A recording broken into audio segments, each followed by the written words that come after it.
आइए दोस्तों, कैसे हैं आप लोग? और सब मस्त है ना? आशा करते हैं कि मस्त ही होगा। पिछले टॉपिक में हम लोग पढ़े थे लाइसोसोम के बारे में, और आज का टॉपिक है माइटोकॉन्ड्रिया। ये ये चैप्टर जो है कोशिका का चैप्टर है। कोशिका के चैप्टर के अंतर्गत ही आता है माइटोकॉन्ड्रिया, लाइसोसोम, राइबोसोम।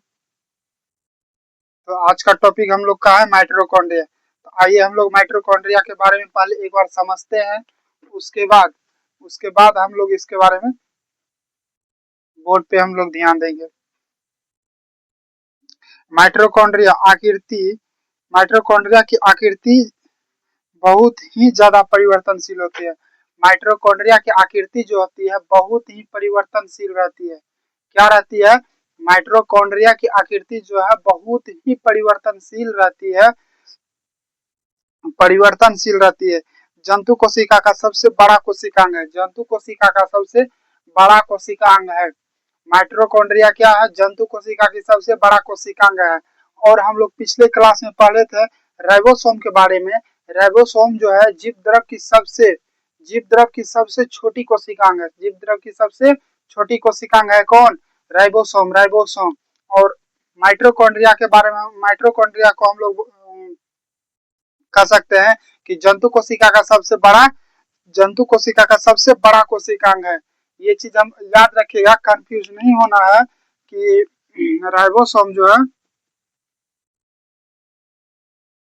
राइबोसोम जो है राइबोसोम जो है जीव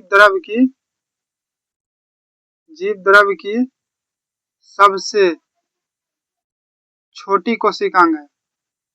छोटी कोशिकांग है राइबोसोम जो है जीव द्रव की सबसे छोटी कोशिकांग है। राइबोसोम जो है जीव द्रव की सबसे छोटी कोशिकांग है। और माइटोकॉन्ड्रिया की बात करते हैं। माइटोकॉन्ड्रिया जो है जंतु कोशिका की माइटोकॉन्ड्रिया की बात करते हैं।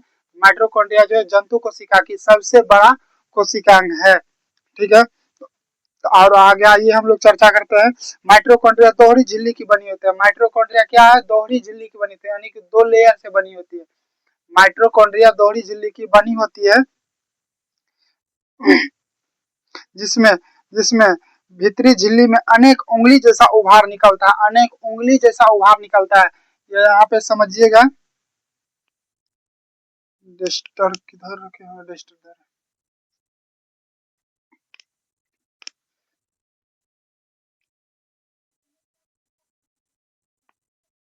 ये हो गया माइटोकॉन्ड्रिया। ये माइटोकॉन्ड्रिया में जो है उंगली जैसी उभार निकलती है। माइटोकॉन्ड्रिया में क्या निकलती है? उंगली जैसी उभार निकलती है। अनेक उंगली जैसी उभार निकलती है, जिसे हम क्रिस्टी कहते हैं। ये जो उंगली जैसी उभार निकली है इसी को बोलते हैं क्रिस्टी। क्रिस्टी। और माइटोकॉन्ड्रिया में जो चक्र चलता है उसको बोलते हैं क्रेब्स चक्र। माइटोकॉन्ड्रिया में जो चक्र चलता है उसको बोलते हैं क्रेब्स चक्र, क्रिस्टी। माइटोकॉन्ड्रिया के आंतरिक झिल्ली से घिरे जगह को मैट्रिक्स से भरा होता है। माइटोकॉन्ड्रिया ये जो है माइटोकॉन्ड्रिया के खाली जगह में मैट्रिक्स पदार्थ भरा रहता है। क्या भरा रहता है दोस्तों? माइटोकॉन्ड्रिया के खाली जगह में क्या भरा रहता है? मैट्रिक्स भरा रहता है। माइटोकॉन्ड्रिया के खाली जगह में क्या भरा रहता है? मैट्रिक्स भरा होता है। माइटोकॉन्ड्रिया के खाली जगह में क्या भरा होता है? मैट्रिक्स भरा होता है। मैट्रिक्स में राइबोसोम, आरएनए हो गया, डीएनए हो गया, मैग्नीशियम हो गया, कैल्शियम हो गया, और आयरन आयरन तथा कई प्रकार के एंजाइम भी पाए जाते हैं। कई प्रकार के एंजाइम भी पाए जाते हैं। माइटोकॉन्ड्रिया में जो है राइबोसोम 70S पाया जाता है। माइटोकॉन्ड्रिया में राइबोसोम जो है 70S पाया जाता है। ठीक है। माइटोकॉन्ड्रिया की संख्या पौधे की कोशिका में कम। माइटोकॉन्ड्रिया की संख्या जो है पौधे की कोशिका में क्या होता है? कम होता है। माइटोकॉन्ड्रिया की संख्या जो है पौधे की कोशिका में कम होता है और जंतु की कोशिका में काफी ज्यादा मात्रा में होता है। माइटोकॉन्ड्रिया की संख्या जो है जंतु की कोशिका में काफी कम मात्रा में होता है, यानी कि ना के बराबर होता है। और वहीं वहीं जंतु की कोशिका में जो माइटोकॉन्ड्रिया सबसे ज्यादा होता है। माइटोकॉन्ड्रिया की खोज जो है रिचर्ड रिचर्ड अल्टमैन ने किया था। माइटोकॉन्ड्रिया की खोज कौन किया था? अल्टमैन। सीधा याद रखना है कि अल्टमैन ने किया था। माइटोकॉन्ड्रिया की खोज कौन किया था? अल्टमैन ने किया था। माइटोकॉन्ड्रिया की खोज कौन किया था? अल्टमैन। माइटोकॉन्ड्रिया का नाम कौन दिया था? बायोब्लास्ट। माइटोकॉन्ड्रिया का नाम कौन दिया था? बायोब्लास्ट ने दिया था। और इसका नाम जो है बायोब्लास्ट का नाम बदल करके बाद में जो है बेंडा ने इसको माइटोकॉन्ड्रिया नाम रखा। माइटोकॉन्ड्रिया का कार्य क्या है? उसमें श्वसन की प्रक्रिया द्वारा संपन्न होता है। माइटोकॉन्ड्रिया का माइटोकॉन्ड्रिया में कोशिकीय श्वसन की प्रक्रिया द्वारा जो है श्वसन संपन्न होती है। श्वसन की प्रक्रिया संपन्न होती है माइटोकॉन्ड्रिया तथा श्वसन के दौरान जो है निर्मित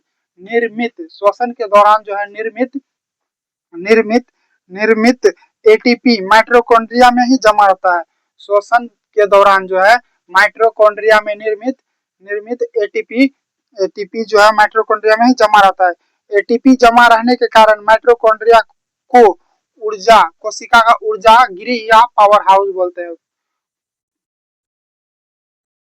ठीक है, उसके बाद सबसे पहले किंग सबरी ने बताया था कि कोशिकीय श्वसन माइटोकॉन्ड्रिया में होता है। सबसे पहले किंग सबरी ने बताया था कि कोशिकीय श्वसन जो है माइटोकॉन्ड्रिया में होता है।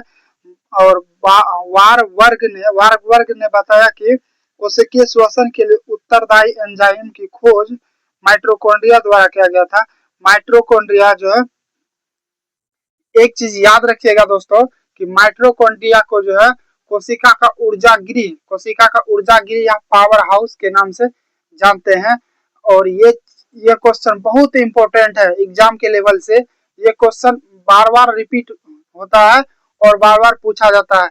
आप बिहार पुलिस का सेट उठा के देखिए, उसमें ये क्वेश्चन आपको लगभग सेट में देखने को मिलेगा कि कोशिका का ऊर्जा गृह या पावर हाउस किसे कहते हैं? तो माइटोकॉन्ड्रिया को।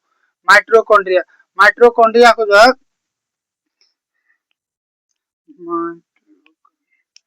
38 एटीपी बराबर, यहाँ सॉरी एक चीज बताना भूल गया, 38 एटीपी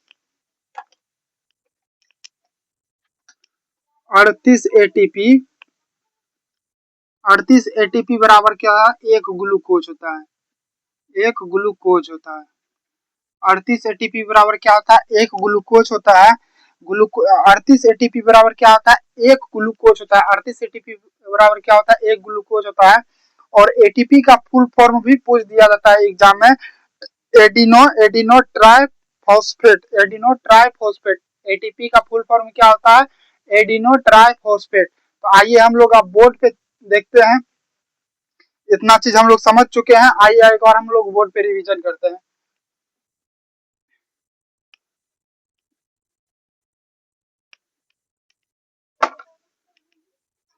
तो ध्यान से सुनिएगा दोस्तों, माइटोकॉन्ड्रिया की आकृति ज्यादा परिवर्तनशील है। माइटोकॉन्ड्रिया की आकृति क्या है? ज्यादा परिवर्तनशील है। माइटोकॉन्ड्रिया की आकृति क्या है? ज्यादा परिवर्तनशील है। एक से दो बार इसलिए रिपीट करते हैं क्योंकि हम लोग और आपको याद हो जाए, हमको भी और आपको भी याद हो जाए, इसलिए हम बार बार एक ही चीज को रिपीट करते हैं। आप लोग की तरह भी हम भी पढ़ते हैं और आप लोग को हम बताते हैं। तो माइटोकॉन्ड्रिया जो है, माइटोकॉन्ड्रिया की आकृति ज्यादा परिवर्तनशील है। ठीक है, उसके बाद जंतु कोशिका का सबसे बड़ा कोशिकांग है। जंतु कोशिका का सबसे बड़ा कोशिकांग क्या है? माइटोकॉन्ड्रिया। जंतु कोशिका का सबसे बड़ा कोशिकांग क्या है? माइटोकॉन्ड्रिया। और कोशिकीय द्रव या जीव द्रव का सबसे छोटा कोशिकांग कौन है? तो राइबोसोम। सबसे छोटा कोशिकांग राइबोसोम, इसमें कंफ्यूज नहीं होना है दोस्तों। और आत्महत्या की थैली बोलेगा, आत्महत्या की थैली लाइसोसोम, आत्महत्या की थैली लाइसोसोम। और प्रोटीन की फैक्ट्री किसको बोलते हैं? प्रोटीन की फैक्ट्री किसको बोलते हैं दोस्तों? हाँ, प्रोटीन की फैक्ट्री राइबोसोम को बोलते हैं। प्रोटीन की फैक्ट्री राइबोसोम को बोलते हैं। उसके बाद इसके भीतरी झिल्ली में अनेक उंगली जैसी उभार निकलता है। माइटोकॉन्ड्रिया की भीतरी झिल्ली में जो है, माइटोकॉन्ड्रिया की भीतरी झिल्ली में ये देखिए, ये क्या हुआ? ये हो गया माइटोकॉन्ड्रिया। माइटोकॉन्ड्रिया के भीतरी झिल्ली में अनेक उंगली जैसी उभार निकलती, यही उभार को बोलते हैं क्रिस्टी। क्या बोलते हैं इसको? क्रिस्टी बोलते हैं। इसको क्या बोलते हैं? क्रिस्टी। वार निकलती है जिसको बोलते हैं क्रिस्टी। ठीक है, माइटोकॉन्ड्रिया के खाली स्थान में मैट्रिक्स भरा रहता है। माइटोकॉन्ड्रिया ये जो खाली स्थान है ये, इसमें क्या भरा रहता है? मैट्रिक्स भरा रहता है। इस मैट्रिक्स में डीएनए, आरएनए, मैग्नीशियम, कैल्शियम और कई एंजाइम पाए जाते हैं। इसमें 70S राइबोसोम भी पाए जाते हैं। इसमें 70S राइबोसोम भी पाए जाते हैं। इसमें 70S राइबोसोम भी पाए जाते हैं। ठीक है, माइटोकॉन्ड्रिया। माइटोकॉन्ड्रिया की संख्या पौधे की कोशिका में कम तथा जंतु की कोशिका में सबसे ज्यादा आता है। माइटोकॉन्ड्रिया की संख्या जो है जंतु की कोशिका में कम और पौधे की कोशिका में सबसे ज्यादा पाया जाता है। माइटोकॉन्ड्रिया की संख्या जो है माइटोकॉन्ड्रिया की संख्या जो है पौधे की कोशिका में कम पाया जाता है। माइटोकॉन्ड्रिया की संख्या जो है पौधे की कोशिका में कम पाया जाता है और जंतु की कोशिका में सबसे ज्यादा पाया जाता है। माइटोकॉन्ड्रिया की खोज अल्टमैन ने किया था। सीधा नाम याद रखना है, माइटोकॉन्ड्रिया की खोज किसने किया था? अल्टमैन ने किया था। इसका नाम, माइटोकॉन्ड्रिया का नाम कौन रखा था? बायोब्लास्ट। बायोब्लास्ट, बायोब्लास्ट। माइटोकॉन्ड्रिया का नाम कौन रखा था दोस्तों? बायोब्लास्ट। माइटोकॉन्ड्रिया का नाम कौन रखा था? बायोब्लास्ट। और बेंडा ने इसका नाम बदलकर माइटोकॉन्ड्रिया कर दिया, माइटोकॉन्ड्रिया कर दिया। उसके बाद माइटोकॉन्ड्रिया का कार्य एक बार देख लेते हैं। माइटोकॉन्ड्रिया का क्या देखते हैं हम लोग? एक बार कार्य देखते हैं। यह कोशिकीय श्वसन की प्रक्रिया करता है। माइटोकॉन्ड्रिया क्या करता है? कोशिकीय श्वसन की प्रक्रिया करता है। कोशिकीय श्वसन की प्रक्रिया के परिणाम स्वरूप एटीपी का निर्माण होता है। एटीपी का निर्माण होता है, यानी कि 38 एटीपी बराबर एक ग्लूकोज का निर्माण करता है। 38 एटीपी बराबर एक ग्लूकोज का निर्माण करता है। श्वसन के दौरान जो है निर्मित एटीपी माइटोकॉन्ड्रिया का निर्माण करता है और एटीपी माइटोकॉन्ड्रिया में जमा रहता है। एटीपी जमा रखने के कारण माइटोकॉन्ड्रिया को कोशिका का ऊर्जागिरी या पावर हाउस बोलते हैं। कोशिका का ऊर्जागिरी या पावर हाउस बोलते हैं।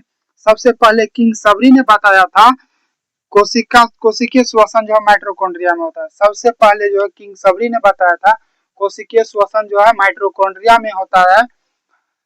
इतना चीज आप लोग को याद हो गया होगा। आशा करते हैं कि आप लोग को इतना चीज बहुत अच्छी तरीके से याद हो गया होगा।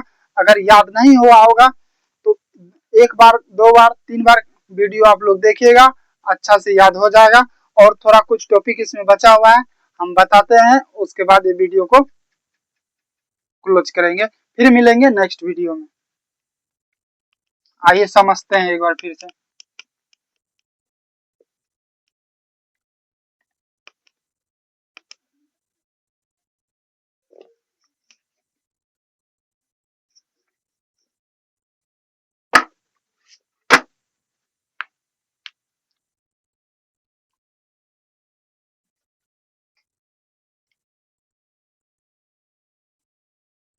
माइटोकॉन्ड्रिया, टॉपिक का नाम क्या है दोस्तों? माइटोकॉन्ड्रिया। समझिएगा पॉइंट।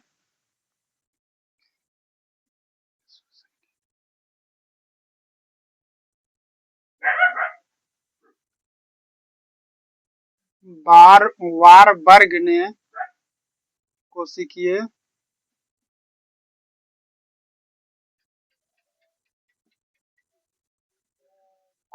श्वसन के लिए उत्तरदायी एंजाइम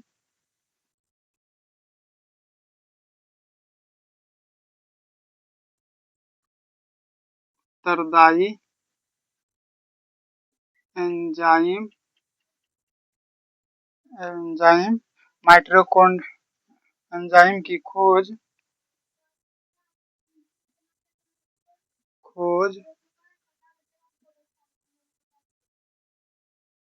माइटोकॉन्ड्रिया में किया।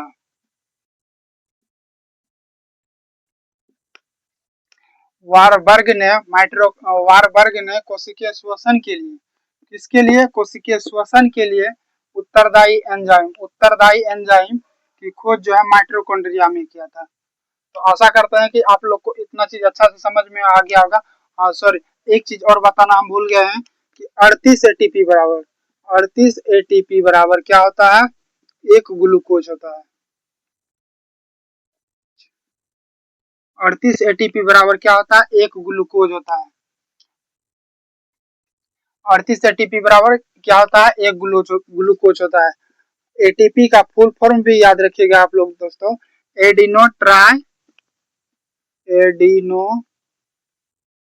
Try phosphate.